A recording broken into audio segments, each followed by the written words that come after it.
మానవుల జాడలు తెలియచేస్తూ ఆసియా ఖండంలోనే ఎక్కడా లేని చరిత్ర ఇక్కడ ఉంది. అదే ఈ నిలువురాళ్లు. ఇది తెలంగాణలోని నారాయణపేట జిల్లా కృష్ణా మండలం ముడుమలలో ఉంది.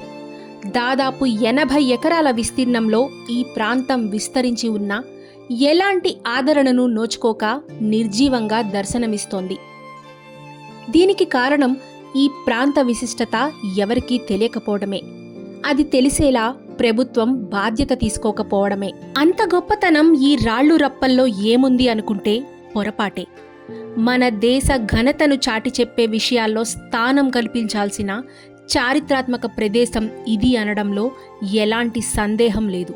ఎలాంటి ఆధునిక పరిజ్ఞానం లేని యుగంలోనే ఇంతటి ఖగోళ శాస్త్ర విజ్ఞతను ప్రదర్శించే రీతిలో పేర్చబడిన ఈ నిలువురాళ్లు ఆదిమానవుల మేధస్సుకు ఆనవాళ్లు.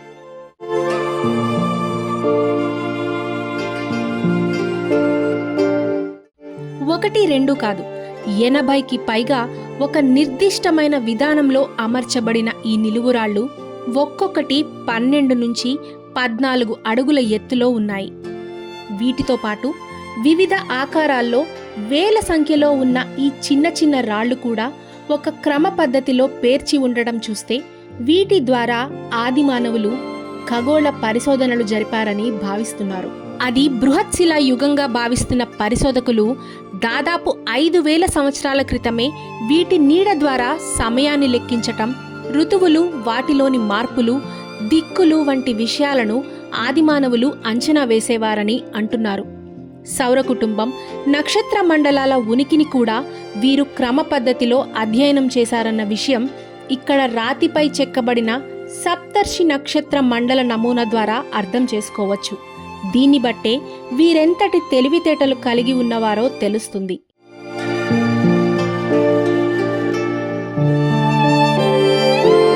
మరోవైపు ఇంగ్లాండ్లోని స్టోన్హెంజ్ రీతిలో ఈ నిర్మాణం ఉందని గుర్తించి దానికి సంబంధించిన బృందం గతంలో ఇక్కడ పరిశోధనలు జరిపారు. హైదరాబాద్ సెంట్రల్ యూనివర్సిటీ ప్రొఫెసర్లు కూడా వీటిపై అధ్యయనం చేశారు. ఇప్పుడు యునెస్కో గుర్తింపు ప్రయత్నంలో భాగంగా ఈ ప్రాంతంలో తవ్వకాల కోసం అనుమతులు కోరుతూ హెరిటేజ్ విభాగం పురావస్తు శాఖకు ప్రతిపాదన పంపింది. సమగ్ర వివరాల సేకరణ కోసం 90 రోజుల పాటు అనుమతి కావాలని కోరింది. యునెస్కో గుర్తింపు లభిస్తే ప్రపంచ స్థాయిలో ఈ ప్రాంతానికి ప్రాధాన్యత లభిస్తుందని, తద్వారా పర్యాటకుల సంఖ్య పెరుగుతుందని పరిశోధకులు భావిస్తున్నారు.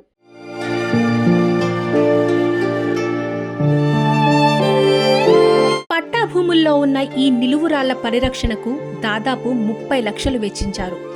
రైతుల నుంచి భూములను సేకరించి 5 ఎకరాల మేర కంచె ఏర్పాటు చేశారు. అంతే, ఇక వీటి సంగతి గాలికొదిలేశారు. కొంతమంది ఈ భూముల్లో సాగు చేసుకుంటుంటే మరికొంతమంది పశువుల మేతకు వినియోగిస్తున్నారు. ఇప్పటికే ఇక్కడ సగానికి పైగా నిలువురాళ్లు నేల కొరిగి కనిపిస్తాయి. ఎలాంటి రక్షణ, ప్రచారం, సౌకర్యాలు లేకపోవటం, కనీసం వీటి చరిత్రేంటో తెలిపే విధంగా ఓ చిన్న బోర్డు కూడా లేదంటేనే అర్థం చేసుకోవచ్చు. ప్రభుత్వం కూడా వీటిని పట్టించుకోకపోవడంతో చాలా మందికి వీటి గొప్పతనం తెలియటం లేదు. తెలంగాణలో మాత్రమే దర్శనమిచ్చే ఇలాంటి భారతీయ విజ్ఞాన సంపదను పొందుపరుచుకోవాల్సింది పోయి ఎందుకు పనికిరాని ప్రాంతంగా వదిలేస్తున్నాం.